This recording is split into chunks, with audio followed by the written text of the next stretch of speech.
കുറെ ആൾക്കാരുണ്ടാവും. നമ്മൾ അവരോടൊന്നും പ്രതികരിക്കാൻ പോകരുത്. നമ്മൾ എന്ത് ചെയ്യാ, ഈ ഓണപരീക്ഷയ്ക്ക് അങ്ങോട്ട് പോയിട്ട് അന്തസ്സായിട്ട് എല്ലാ വിഷയത്തിനും ഫുൾ A+ വാങ്ങി കാണിക്കുക. SSLC പബ്ലിക് എക്സാം ആവാൻ ഒന്നും കാത്തു നിൽക്കരുത്.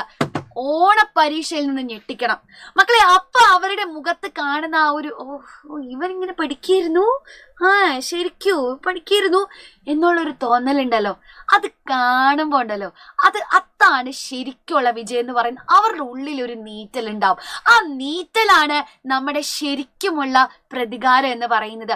സോ മക്കളെ, നമ്മളെ താഴ്ത്തി കാണിക്കുന്നവരുടെ മുമ്പിൽ ഉയർന്നു വരാൻ മറ്റൊന്നും വേണ്ട.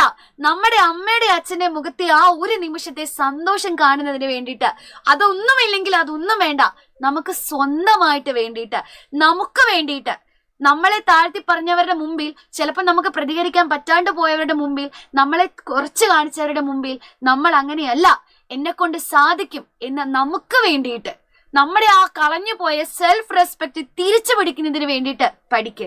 ഇനിയും നിങ്ങളുടെ മുമ്പിൽ സമയമുണ്ട്. ഇപ്പൊ മുതൽ പഠിച്ചു തുടങ്ങിയാൽ മതി. അത് മാത്രം മതി.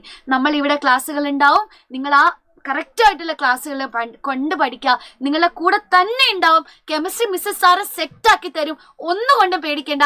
ഇനി അങ്ങോട്ടുള്ള ദിവസങ്ങൾ മുഴുവൻ നമ്മുടെ ദിവസങ്ങളാണ്. നമ്മൾ ഇനി റിവൈസ് ചെയ്യും. 1, 2, 3 ചാപ്റ്റേഴ്സ് ഇനിയും നമ്മൾ കംപ്ലീറ്റ് തിയറി പഠിക്കും. ഇപ്പൊ പഠിച്ചൊക്കെ നിങ്ങൾ മറന്നു പോയാലും ഇനിയും നിങ്ങളെ കംപ്ലീറ്റ് ആയിട്ട് തിയറി പഠിപ്പിച്ചു തരും. നിങ്ങൾ പഠിക്കുവാടാ, നിങ്ങളെ കൊണ്ട് പറ്റും. ആദ്യം സ്വയമേ വിശ്വസിക്കും.